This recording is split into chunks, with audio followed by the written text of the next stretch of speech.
Hello, good day! Ito nga pala ang inyong Sir Jello at mayroon ako ulit ituturo sa inyo na math video topics. Pero bago yan, huwag niyo munang kalimutang mag-subscribe sa aking YouTube channel na Sir Jello para maging updated kayo sa lahat ng videos na i-upload ko. Hello, good day! Welcome to another video tutorial for Math Grade 9. For today, we're going to discuss about similarities in right triangle. So there are two triangle or right triangle similarities that we're going to prove. That is the LL or the leg-leg similarity theorem and the HL similarity theorem or the hypotenuse-leg. Let us first discuss the parts of the right triangle. So we have here triangle ABC. So the first part called the legs. So we have side BC. So this side and side CA. So these are called the legs. And then the hypotenuse is side AB. And then our right angle C.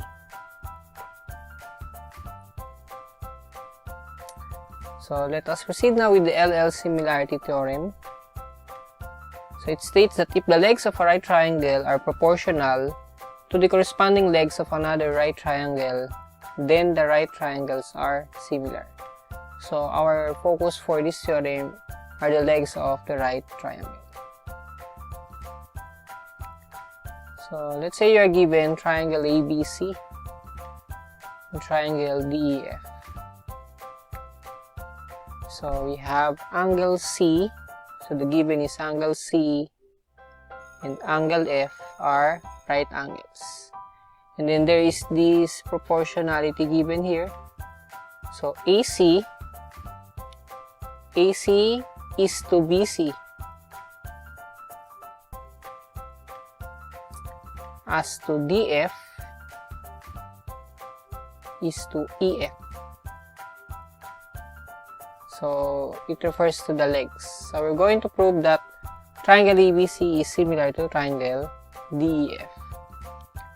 So by statements and reasons. So number one, of course, we're going to state the parts that are given. So you have angle C and angle F are right angles. AC is to BC as DF is to EF. So that is given. And then angle C is congruent to angle F. So the reason for that is any two right angles are congruent.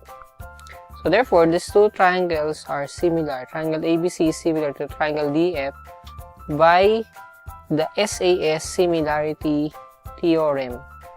So the reason why it is SAS, so you have the first side and then the included angle here, which is the right angle, and then the other side.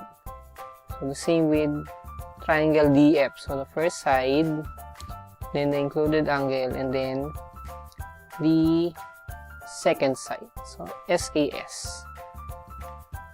So actually that is under the LL theorem.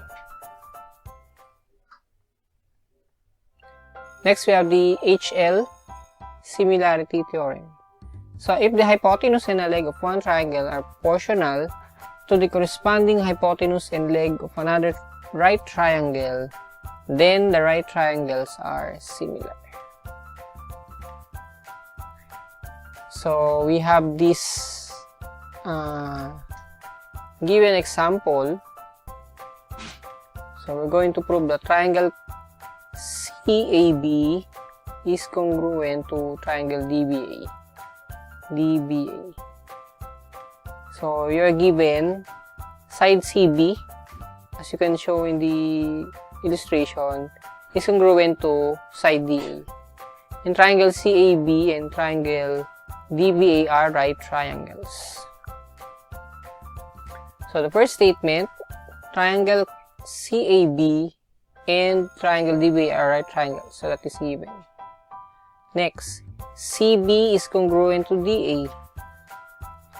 So that is our H, which is also given.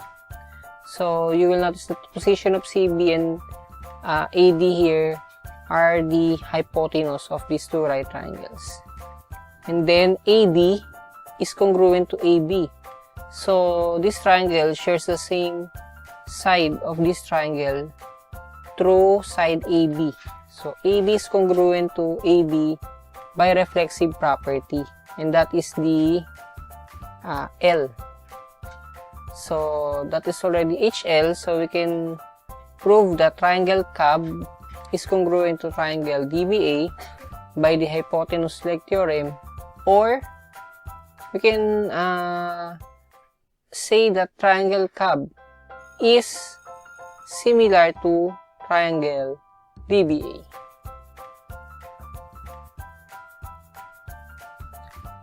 So there are other theorems related to right triangles. First, the altitude to the hypotenuse of a right triangle separates the right triangle into two triangles which are similar to each other and to the original triangle. In any triangle, the altitude to the hypotenuse is the geometric mean between the segments into which it separates the hypotenuse. And each leg is a geometric mean of the hypotenuse and the segment of the hypotenuse adjacent to the leg.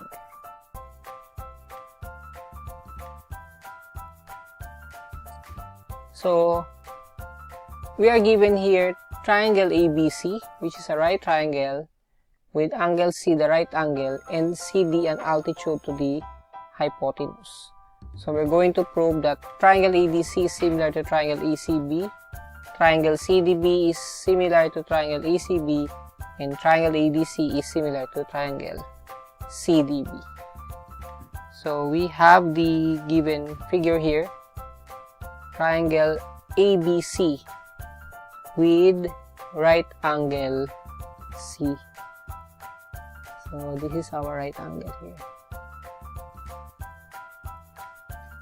There. Then the altitude, now when we say altitude, it is a line segment starting from the right angle going to the hypotenuse, as you can see here. Okay, so this is the altitude, so CD. Now, so we're going to prove these similarities. Now, you will notice that if you have altitude here, CD, we can have three similar right triangles based on the given letters here. So, since you have triangle ABC, then you have altitude CD.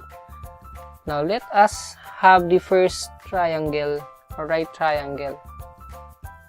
So, if we're going to turn this right triangle from this to this first triangle, so the name of the bigger, or the biggest rather, biggest right triangle will be BC, then this is A, okay, BCA. For the next triangle, or next right triangle, you have this one, triangle BDC. So you have B, D, this is now your D, and then C. And then the smallest right triangle will be this one. So that will be C, D, then A. So you will notice the similarity of these three right triangles. So from this triangle, we can create three similar right triangles. So that is by illustration. Now, if we're going to prove it using statements and reasons, so number 1, so triangle ABC is a right triangle. So the first reason is given, right? And then you have angle CDA and CDB are right angles. The definition of altitude of a triangle. And then angle CDA, the smaller right triangle, is congruent to angle C, which is the bigger right triangle. So any two right triangles are congruent. And then angle A is congruent to angle A by reflexivity. And then triangle ADC is similar to triangle ACB by the AA similarity theorem. So since you have numbers 3 and 4, it already have two A's or two angles. So number 5 is the AA similarity theorem. And then number 6, angle CDA is congruent to angle C. Again, any two right angles are congruent. So angle B is congruent to angle B by reflexivity. So another A here, another A. So triangle CDB is similar to triangle ACB by the AA similarity theorem. Then number 9, triangle ADC, the smallest right triangle, is similar to triangle CDB, or the next biggest right triangle. The reason is triangles similar to the same triangle are similar.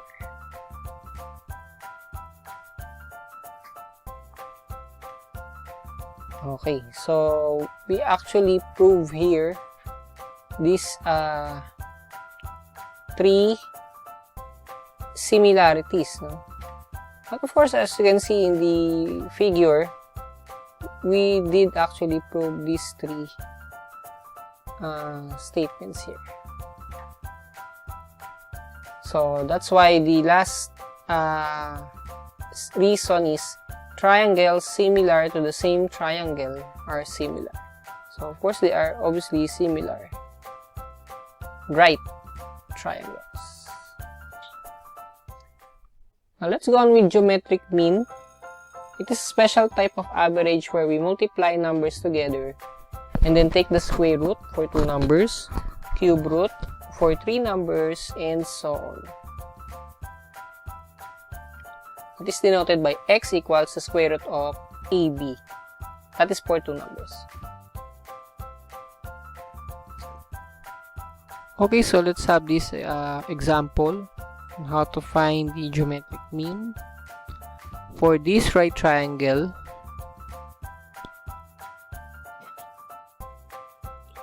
Triangle TRI with altitude RM.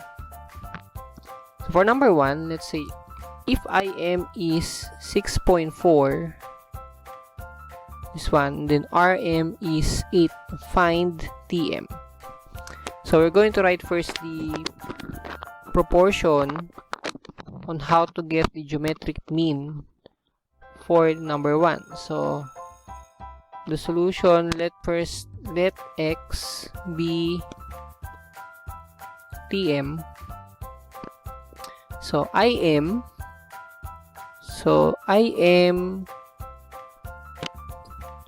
is to RM equals RM is to TM. Okay, so that will be the proportionality since the altitude is Rn. So let us substitute all the values. So we have IM 6.4 is to 8 equals 8 over x. And then from here we're going to cross multiply the product and the means and extremes. So we have 6.4x equals 8 times 8, which is 64. Then divide both sides by 6.4, so the answer will be 10. So if we're going to substitute x here, which is 10, then the two ratios will be proportional. Next, number 2. If IM equals 5, IM here, then TM equals 20, find RM. Since the altitude here is RM, so the same proportionality that we did in number 1, so we have IM over RM equals RM over TM. And substitute all the values, so you have 5 over RM equals RM over 20. So just cross multiply. That will be RM squared equals 100, or it can be any variable. Let's say x squared equals 100, and then you take the square root of this, so RM is 10. So this altitude is 10. Then number 3, if IT is 8, TM is 2, find TR. So the altitude now here is TR. Okay. So the proportionality will be TM over TR equals TR over IT. So you have TM, which is 2 over TR equals TR over 8. Cross multiply. TR quantity squared equals 16.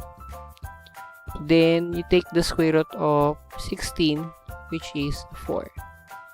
So that is how the geometric mean function, as how to solve for the unknown side of a right triangle. So by means of using the geometric mean. Okay, so that will be all for now. Thanks for watching and have a good day.